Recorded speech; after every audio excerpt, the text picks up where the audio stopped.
Today, we're diving into one of the biggest questions I get as a real estate agent, and that is, can you really time the market? So let's break it all down together, because most people think that timing the market isn't always a full story.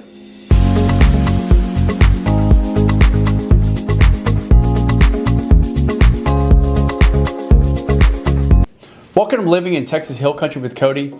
Look guys, if you're buying, selling, or you're just trying to make sense of a chaotic market, hit that like and subscribe button below, because guess what? I can help walk through this all together with you. So timing the market sounds great, right? I mean, because we buy low, sell high. Who wouldn't want to do that? But when you look at it, here's the deal. In the real estate market, we typically only know when the market has peaked or bottomed once we have already passed by. So now that doesn't mean that there's not some certain trends that we follow to give some predictability inside the market. And look, if the pros on Wall Street can't perfectly time the markets with their data for 24/7, the average homeowner or buyer definitely cannot time the market either. And look, what I'll tell you is real estate moves slower than stocks. It's tied to local factors such as like jobs, your inventory, interest rates. It's even tied to weather as well. So instead of asking, is this the perfect time? The better question becomes, is this the right time for me? Take New Braunfels as an example, guys. In 2021 and 2022, we had such an absorption rate that created the market to the point to where we only had 1 to 2 months worth of inventory.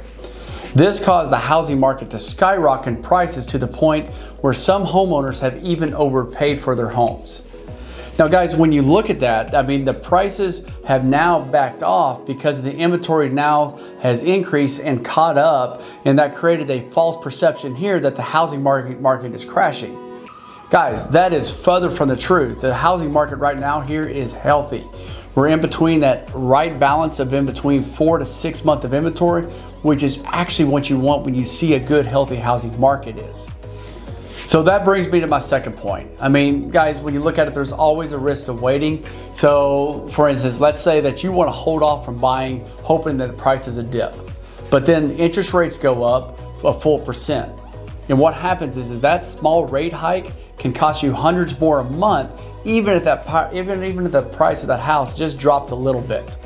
So look, it's the same thing on the seller side. If you're trying to wait for top dollar, and it might seem smart until inventory floods the market and your home ends up sitting longer. So look guys, timing doesn't always equal more money, because it can also equal more competition, it can equal more price reductions, but it can also equal more holding costs as well. Now let's talk about something you can time just a little bit better, and that's going to be the seasonal trends. And why I say that, because when you look at the months of May and June, these are the months that are typically great for selling out here in Hill Country. Buyers are active, yards look great, families just want to be settled before next year's school starts. But guys, you got to keep this in mind. Even during the hot seasons, success still comes down to the pricing, the marketing, but most importantly, the presentation of your home. Listing a home in May doesn't help if your home isn't ready, or if the price is way off as well. So instead of trying to time the market perfectly, what you need to do is focus on the things that you can control, like your finances.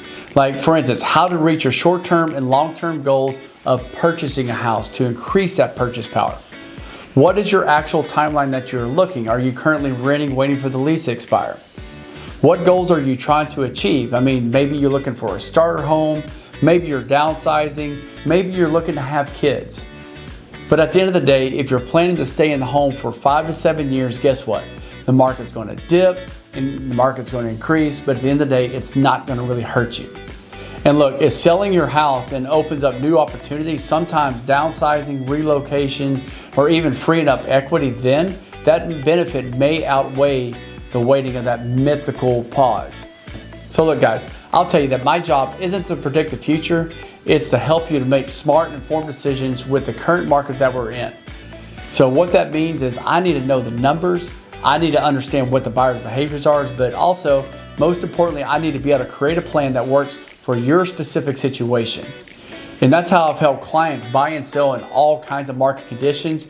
And what really makes a difference is preparation, not prediction.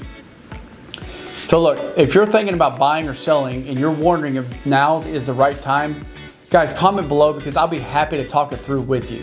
And look, there's no pressure. What you're going to get from me is honesty, real advice for your specific situation. And look, thanks again for watching with Living in Texas Hill Country with Cody. And make sure that you like, comment, and subscribe below, and I'll catch you in the next video.